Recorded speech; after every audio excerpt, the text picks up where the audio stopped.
and we're going to talk specifically about Roundup and glyphosates. So tell me what you've heard about them, whether like most people are going to be like, Glycol, what? Like, yeah, but they do know Roundup. I know Roundup, and I know Monsanto, and I know the company that owns Monsanto, which is a pharmaceutical company. What's the name? I don't know. Bayer. I told you already. Bayer. Still confused on the enunciation. So Bayer, they're the ones that own Monsanto and Roundup. A pharmaceutical company. It's the largest herbicide in the world. Responsible for giving people cancer. That's amazing. Yeah, cancer causing. And there was a study done, right? What percentage did they say that Americans have? What percentage? 80% of the people in the study had glyphosates. Glyphosates in their urine, and a third of those people in the study, third were kids. Ugh. Who play in the grass. So how do we get that in our system, like in the world? Number one is the food that we eat. I'm not drinking Roundup. Yeah, right. It's Maybe the food I am. the food that we eat. Number one. Exposure when you're treating your own lawn, Mm-hmm. which is where kids, you go do your weed eating and you clear your lawn. And if you have children and they go play and their balls running into the bush and kids are, all over the place. Yeah. They're getting exposed. You were probably exposed because if you also think about while you're spraying the stuff that spray back at you, the particles in the air that you're still breathing in while you're even spraying. I wonder why that is not banned in the United States. Did they changed like the ingredient, like what it's made of, Roundup? Because I see it every time I go to a Home Depot. I thought people would take them out. Well, that should be banned, number one. And I think RFK is trying to get those things, herbicides banned in the United States for sure. But one of the biggest issue with this is that it's hard because we know it can cause cancer, but man, imagine a person just like us having cancer and try to prove in Supreme Court that what caused it was Roundup. That's an uphill battle against people that have billions and billions of dollars to spend. By the time if you win the settlement, you already died. You're done. That's been going on forever, that class action with if you've been exposed to Roundup in the last, I've been hearing that for 20 years. Something is just crazy. Still happening. It's still going on. Check this out. This is something that we talked about before about the federal agencies being captured by corporate. For example, EPA, Environmental Protection Agency, in 2020, they found that glyphosate does not pose a serious health risk and it's not likely to cause cancer in humans. EPA. So the same agencies that are supposed to protect you are actually making sure that these big corporate conglomerates, their money and their things are secured over somebody's life. Yeah.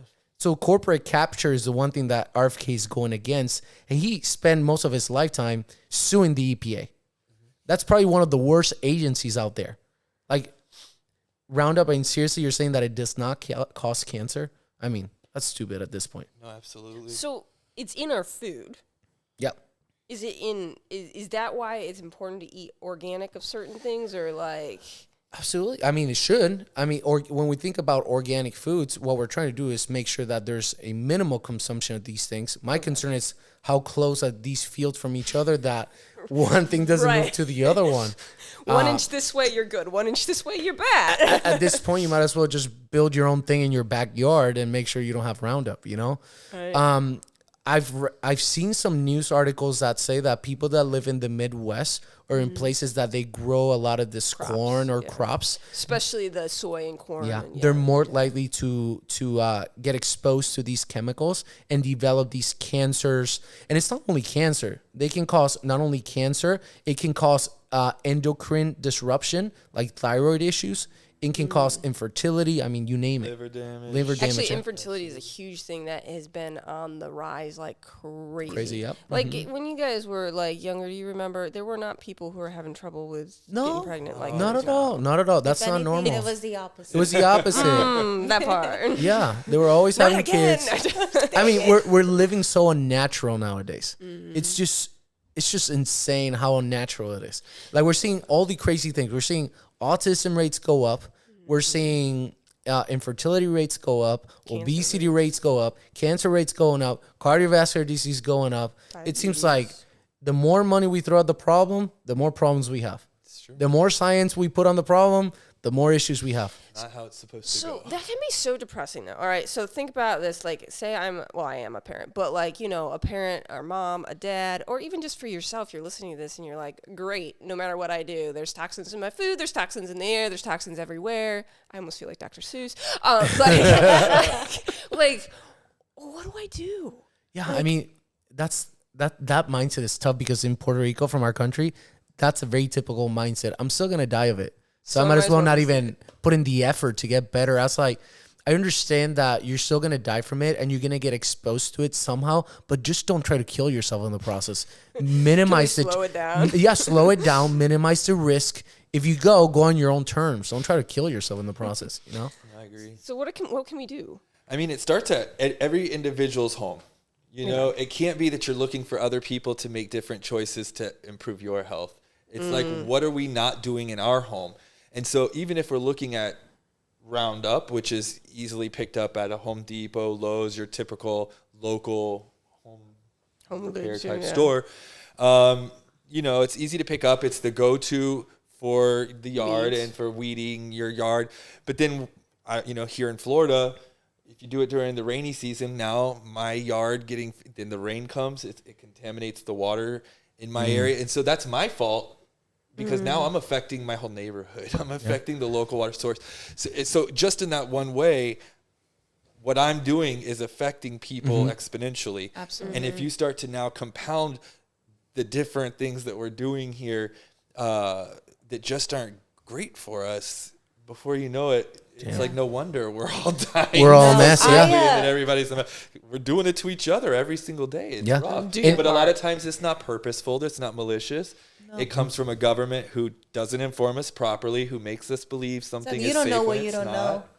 And one of the things, going off what you just said, my dad was here beginning of January. We were coming back from a trip, and he was going to cook. He's actually a really good cook. And he was looking at all of our ingredients. He's like, coconut oil.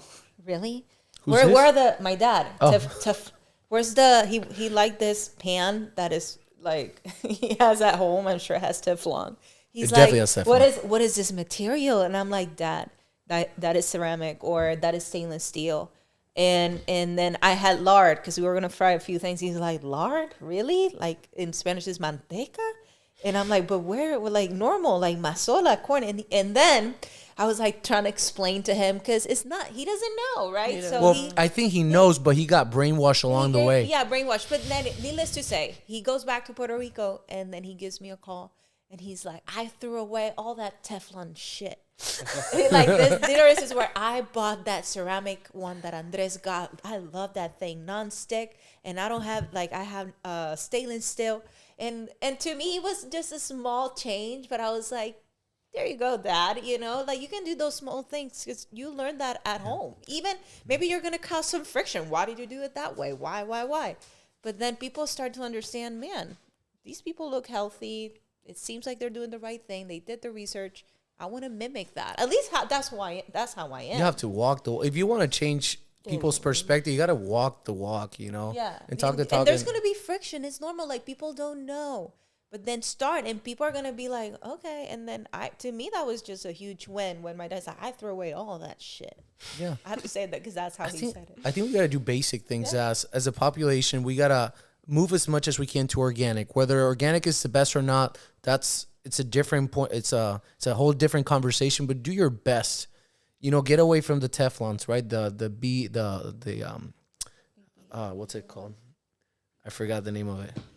Yeah, the BPAs, you know, cutting boards that are plastic. I mean, you're chopping that up and eating it up. You know what? We had those at one point. I had those too. Even when I was supposed to be the picture of health, I still did the plastic cutting boards, and I said, "This is so easy to wash," and I never You didn't think about it. I never thought about that I would be chopping particles of plastic and putting them in my body. Something so simple, but then something clicked. I read it. I was like, "Oh my God, this makes a lot of sense."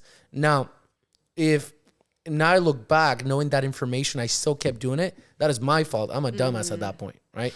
But if I know this information, I do my best to get rid of it, then I'm like, all right, I'm making a difference. Whether it's small or big, But if still making a you difference. pile 10 small A lot of- differences, There you go. Well, and what gets me Then you even got with a big that drives me nuts is, once again, it all boils down to who's feeding us the information and is it correct. So he's got the cutting board, and you go, okay, I'm not going to be using that type of cutting board, and that means that I probably shouldn't be microwaving food in plastic containers. But we don't microwave at all, but we're weirdos. So Yeah, that's pushing it. But yeah, You're not the only ones. We met other people. well, that are like and that. you don't get it, and then you we go to actually the don't store own a microwave, so and you that's don't why. realize the water that you're drinking out of the plastic water bottle. Oh. Same thing. But then It is endless. you got the other people go, well, I don't even drink water. I just drink tea, which I do. So now, But the then you tea got bags mold in are some of them also all. doing it. They're finding that the plastic Yeah, that's yeah. in the tea bags is also finding its way to your brain. It's interesting to me that we're almost gearing ourselves to this place where everything is so artificial that, you know, you're now seeing women give birth to babies with plastic in them at birth. Yeah. It's like you're going to have plastic babies someday. Like, yeah, I know. It's crazy. These are what they call forever chemicals. Yeah. They stay in your body. But, you know, here's the thing. You can go down the path of, like you said earlier, doesn't matter, I'm going to die anyway. There's nothing I can do. Or you can decide I'm going to make choices. It's a choice. One after another until they pile up. We started with the very first thing we did, we stopped eating high fructose corn syrup. Number one thing. We just stopped eating that. One thing. One thing. And then it usually creates like a spiral. Right. Once you start to feel better and you're doing healthy things, you're like, what's the next thing I got to look for? What's the next thing? We have to have the responsibility to say, let me start with one little thing. Right. No, I remember the first healthy thing that I did and this was probably back in 2012 when I went to chiropractic school, because again, I was in a different bubble. But when I went to chiropractic school, you were so young, you were still eating ramen noodles. And I was eating crap, you know, doing everything unhealthy. But I would say the first thing that I did that was healthy, we started using coconut oil. Yeah. And this was back in 2012. When I went back to Puerto Rico to talk about coconut oil and avocado oil, they're like, what are you talking about? Because coconut oil, I mean, a lot of the younger wasn't popular then. It wasn't No, popular. no. Nobody knew what we were talking about. That was the first thing that I did healthy-wise. Yeah. But you know what? So many small things can really add up. And don't ever think you can't do anything. Even things. like, okay, you get non-organic strawberries, soak them in baking soda, water, and it takes away, I think it's like 50 or 80% of the Cleans it up. pesticides on it. Like simple things. Yeah, and people have to understand it both ways, right? If you do a lot of little healthy things over time, that accumulates and you get healthier. Just like if you start to do a lot of little sick things or you start to do unhealthy things over time, that accumulates into sickness and disease, which is the concept of bioaccumulation again, right? When we think about kids, right? Because this month we're talking about kids a lot. Let's say you put a vaccine. That's one thing. You tally it up. And then you give them some sort of medication, let's say Tylenol, after the birth because they had a fever, tally it up. And then you give them crappy foods, right? Let's say Flintstone vitamins. Another, tally it up. As a kid. And then this kid is drinking water that has fluoride in it, or washing their teeth and fluoride. Tally it up. And then they're exposed to all this radiation and waves and everything. Tally it up. And then when you look at it and you start tallying everything up, you're like, oh my goodness, my kid has been exposed to these things every single day for the last 7 years. And we know that the neurodevelopment of a kid, essentially the first 7 to 10 years of life. No wonder our kids are so sick. But if we could have taken those tallies and we were more conscious about them, we'd be like, all right, we can remove that. You didn't give them as readily. Exactly, right? But most people don't think non-linear. You know, they're not thinking about the things that are tallying it up. They only look at the immediate effect. I gave them the vaccine. Since they didn't die, I guess it's good. Yeah. Were you the one who told me that you can actually make your cup bigger if you're thinking about the cup having toxins, like your body having toxins? Was that you or I somebody could have, else? but I remember. I feel like you did. I feel like you're like, but you can make your body be able to like handle more through chiropractic care. Oh yeah, you can make it more resilient. Yeah, absolutely. Resiliency, your body can handle a lot more. I mean, it's adaptability, right? It goes back to a concept of adaptability. My adaptability 10 years ago was probably not the same one as I have today. The more healthy things you do over time, the more adaptable you are to toxins and stress. So you can get better over time, but you got to put in the work. Explain that a little bit more, because so your body becomes more adaptable. What does that look like? What does It gets stronger. Let's say, I'll give you the example of sickness, just getting sick in general, flu, whatever it is. 10 years ago, everybody got sick. I probably got sick as well. I was not very adaptable to the virus, and I would just get sick very quickly. 10 years down the road, your immune system starts to train, right? You start to give it healthy things as well. It gets more adaptable. It's like you're becoming a better athlete. Yeah, because literally. Sport You is become superhuman. immunity. Yeah, so you can build it up. You can train your body to become better. Interesting.